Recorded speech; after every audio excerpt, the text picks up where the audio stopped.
Hello and welcome back to Let's Play Pac-Man World Re-Pac. At the end of the last episode, we finished off the space area and we finally arrived at the Funhouse area, my all-time favorite area of the entire game. So let's say we go ahead and take on level 4-1, Clowning Around. I love this area.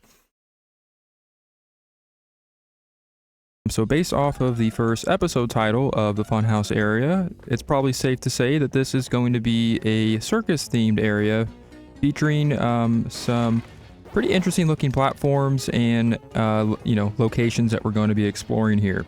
And I have to say, the reason why this is my all-time favorite area of the game is simply because of how fun and bright and cool this area looks. So each level is going to be kind of like a little bit of a, again, kind of like I said, a more of a circus-themed location where you literally have some enemies that ride around in airplanes that are dressed as clowns. You have of course, clown-shaped platforms. You have these little striped, rotating stripe-shaped platforms. Everything just looks very colorful and just very cool. I feel like I'm at an amusement park within Pac-Man World. So very cool, very unique, and yeah, just that alone makes this probably my favorite area. I know it's kind of a lame reason, or maybe a very simple reason, but it's the simple things for me. There's not a lot, required for me to kind of enjoy a specific level theme in a 3D platformer especially, but really in any game. But yeah, this one just kind of stands out as like a fun little, it kind of feels like you're almost in a giant toy box, so I don't know, that alone just kind of makes me very excited every time I get a chance to play this level, or this really, just in this entire area. As you can see, we have some rotating platforms here. These are going to be rotating in different directions, between each different platform that you step on. So kind of easy to kind of gain a little bit of rhythm here from the start of the level. And of course we have some more fruit doors that we're going to need to open in order to collect our Pac-Man letters, as well as other fruits that we'll need to unlock some other doors coming up. So this little wheel type area right here is actually pretty cleverly designed. You essentially have to make sure there's a platform there in order to cross. So it can be kind of a little challenging, I guess, to get across there. You just kind of have to time it well enough. But again, for the most part, this level is just so cool to look at. And again, it just feels like you're in a giant toy box with a bunch of circus-themed elements all around you. And as you can see, we are now taking advantage again of the pack dot trails that we have in front of us there that led us up to the top of that spinning wheel little section there. Again, I love how they give you those pack dot trails, and it kind of leads you all around different locations of the levels, allowing you to collect more of the collectibles following those pack dot trails. I really do love those. But now we're going to go ahead and move right along here, collect some more pack dots. And these platforms are a lot more narrow and a lot thinner to cross, so you definitely have to be a lot more careful as far as where you're walking, as opposed to some of the first areas that we saw in the game where it's kind of wide open and you have a lot more range as far as where you can explore with this specific area. And definitely moving on, we're actually getting pretty close to the end of the game here. This is pretty much the halfway point, and that's kind of hard to believe, but this game isn't really super long overall. But as the levels kind of increase in difficulty and we kind of progress throughout the game, you'll kind of see a lot more challenge, even just getting across from point A to point B in most of these levels from here on out. As you can see, the ghosts in this area have these little party hat looking things on. So again, kind of following that circus theme, you kind of see that throughout all of the different elements that we're going to see here. Of course, that have that reoccur throughout the game, kind of like the ghost areas, some of the spinning platforms that we have to maneuver around, and even the boss in this section, which I'll kind of talk about a little bit more later, once we kind of get closer to that, because again, of course, we have a lot of a long ways to go before we get to the boss in this section. But it is a lot more unique and a lot different compared to pretty much all the other bosses in the game. I would actually really say that this boss in the Funhouse area is probably the most unique and the most just different and kind of odd. Not really odd, but like it's just the idea for it is a lot different, and you'll kind of see that compared to the other bosses that we've taken on, and you'll kind of see that once we get there.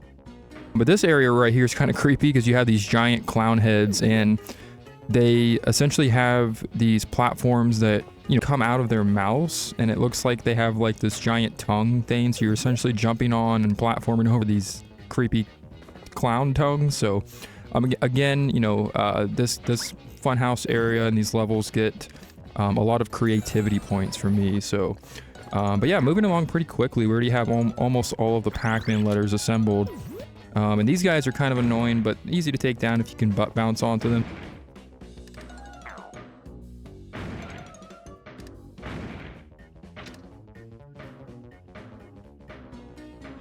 We're going to go ahead and hit these switches in numerical order, and that'll drop us down a colorful staircase. And as you can see, we've already hit a checkpoint. The maze area is right there, but we don't quite have the Galaxian key for that yet. And I didn't mean to drop down there. Alright, so we'll go ahead and try that again. As you can see, there's a nice little backdrop there with a bunch of little silly like balloons and like very colorful type of objects kind of in the background. Even like right these blocks like right there in the background, that even the ones like I'm bouncing on right now, everything just feels very colorful. And I don't know if it's just like the kid in me and that's why I like this area more than the others, but for me it just stands out the most and is probably the most fun to play out of all the areas in the game. But now it's time to take on the very first maze of the Funhouse area, and as you can see, the gimmick here is we have these little spring things that will kind of pop out at us at certain angles in this maze. So you kind of want to avoid those. Of course, if you're Mega Pac-Man and you have the power pellets, actually I don't think they even pop out at you. No, they still do. They won't really damage you. So I guess the Mega Pac-Man doesn't really make any difference whether you're picking up a power pellet or whatnot. No traps or no obstacles that are being like dropped on our heads, but they will block our path. So this is kind of a different approach to a maze section in the game where you still have to kind of be very careful in your movements and your directions as you're making a turn, as you're making your turns throughout this maze section here. Probably one of the easier maze sections of the game, but for the most part you still kind of have to be careful of some of those springs that come out and block your path. But we went ahead and cleared that first one with no problem. We still have a few more mazes left in this area, of course, to go. But that really pretty much almost does it for 4-1. So we're pretty much, we're moving along pretty quickly.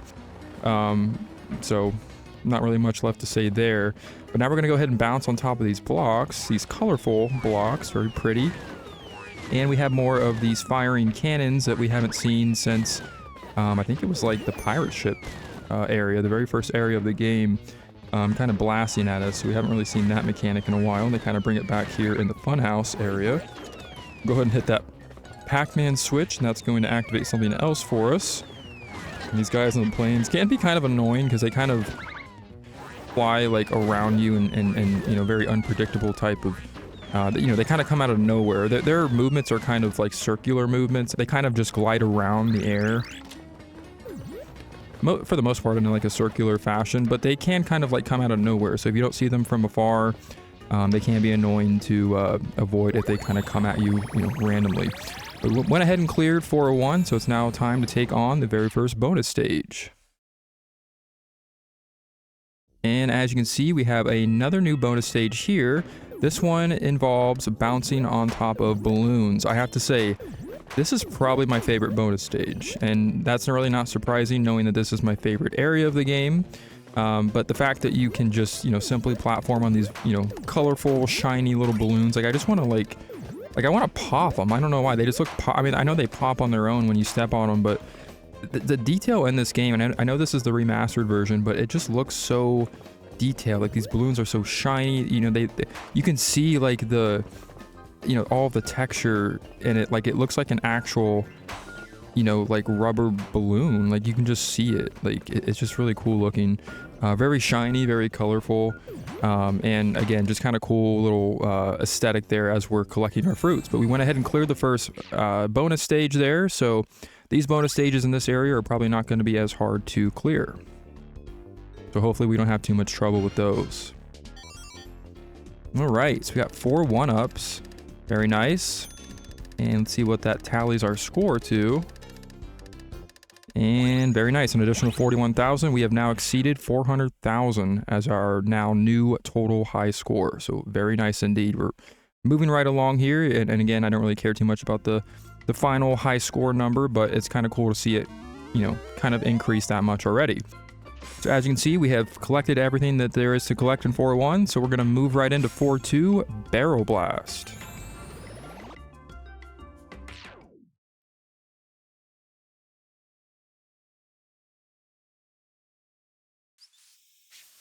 All right, so starting things off here, as you can see, we have a few new obstacles right here at the beginning of the level. We have these clown heads that will spew this little purple mist, and that'll become more of a common theme in this section. I think it comes back in the next level as well, or in this level at 4-2, and I think it's in 4-3 as well, those purple mist-spitting clowns, if I can talk right. Kind of a new challenge. It's not really too difficult to avoid it. It can be kind of annoying if you are not timing your jumps well enough, because you can get hit by that mist if you're, trying to maneuver over some platforms, and it's, of course, if it's spitting out as you're, trying to jump onto the next platform, things like that. But for the most part, pretty easy to avoid. We have some more swinging platforms there to kind of, cause a little bit more of a challenge for us there, but again, not too difficult. I think just the craziness and the colors are kind of making me, kind of distracting me, where I don't really care too much about that challenge. But we are now going to collect some bananas there, and we're going to go right back over this direction. But yeah, not really a lot left to say about this area. As you can see, we have more of those purple mist spitting clown faces, so these ones are even more creepier than the first ones we just saw. Went ahead and picked up that metal dot because it is actually going to become useful here in a little bit, and of course I would get hit by the purple mist. Alright, so we have more of these spinning wheels where we have to essentially time our jumps well enough to where we can, step onto these colorful looking platforms here and make sure we don't fall through the gaps. And now we have another trail of Pac dots. We want to make sure, see right there, that's kind of tricky right there. That mist can kind of come out at the very wrong time, where you can kind of get hit very easily if you're, if that platform doesn't come at the right time and you're jumping onto it. That mist is very easy to get hit by. So, but now we're going to move on to this little conveyor belt section, and this is probably the hardest part of this level, is trying to maneuver around the purple mist as you're on that conveyor belt, because it kind of obviously, as you can see, it's moving you over in one direction, but you have to kind of run in the opposite direction. So you're kind of running against the movement of that belt while also trying to avoid the purple mist. So a little bit more challenge there, but again, not too crazy.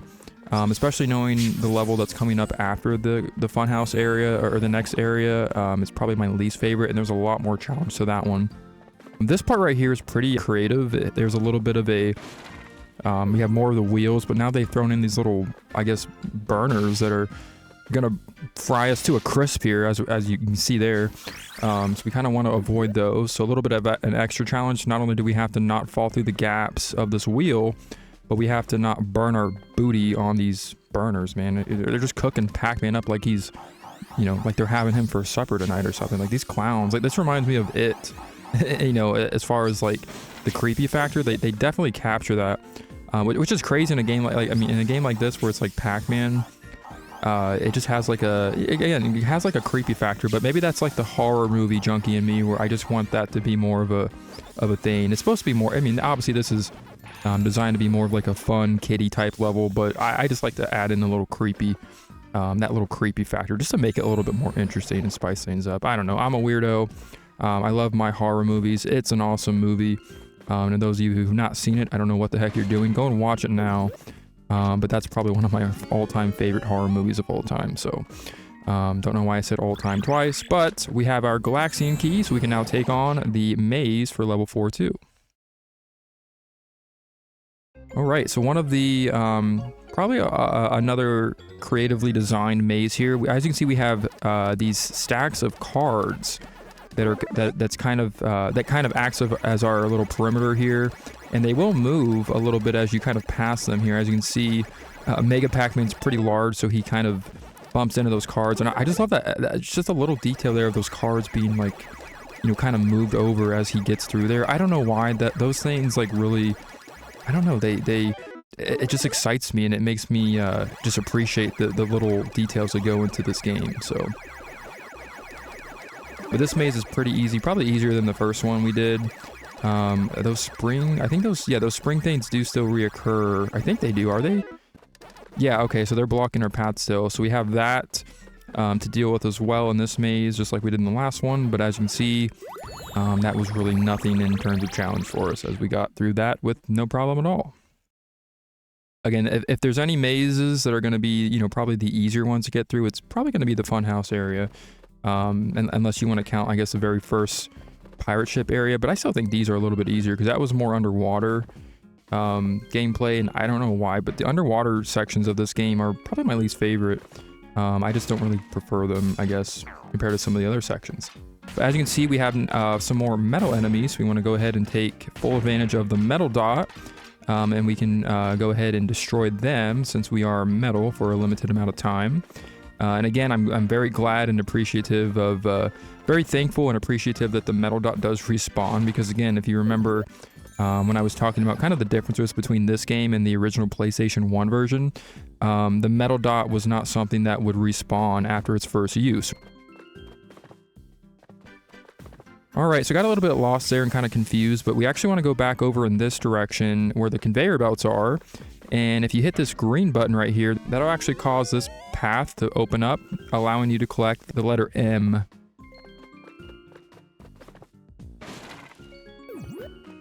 So something that we definitely needed, and we kind of passed over and kind of forgot where it was, but just wanted to go back and get that. Alright, so now that we have climbed to the top of that little, you know, swinging platform mess over there, we want to go ahead and use this elevator to get over in this direction, and that way we can find some more collectibles over here if I stop dying so many times and actually collect them.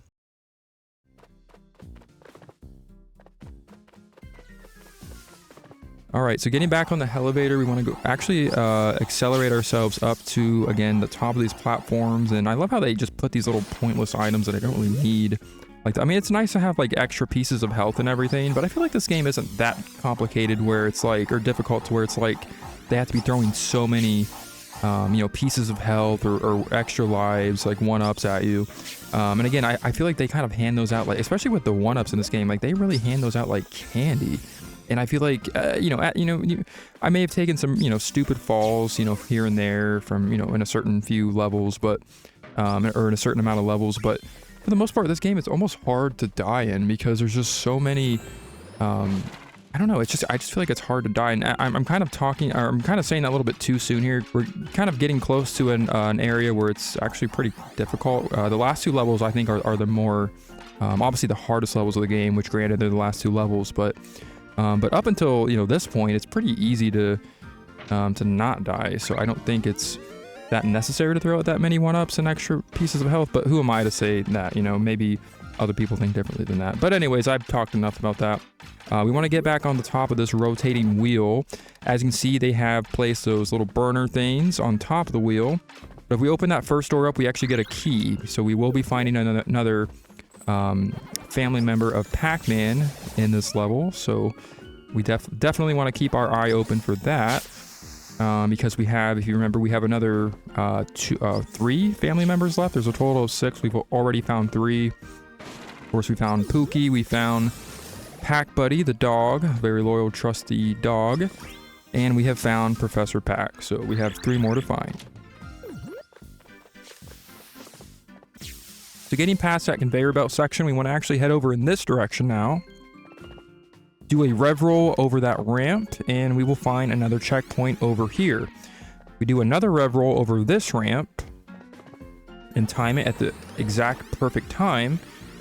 We will get across this wheel here, and as you can see, giant epic purple staircase. We have the end of the level right here, so very nice indeed.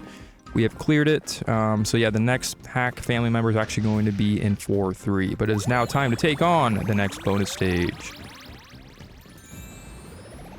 Are you ready? Because I think I am. I mean, it's the same thing we just did in the last one, so I hope so. But yeah, simple enough. We're just doing more of this balloon platforming. Again, it's going to be the exact same bonus stage in every section or every level of this area, just like with the previous areas. Not really, you know, much to say there. We just want to make sure that we keep a good little path here. We don't miss any collectibles like I just did there. But fortunately and luckily, there's only one more fruit to get. So see if I can successfully do this. Here we go. Very nice. I love how he just kind of sits there and thinks about it for a minute. Like, I got all the fruits, but I'm not too sure. That's just what he's thinking, I think. I don't know. I'm just making speculation there. Very nice. So we are now at over 432,000. Very nice indeed. Travel back to Ghosty Island, and it looks like we have the Spin Dizzy episode now unlocked. So that's actually where we're going to find the next family member that is taken captive now that we have the key. But I think we're actually going to save that for the next episode. So next time on Let's Play Pac-Man World Re-Pac, we're going to take on level 4-3 Spin Dizzy. Until then, I will see you later.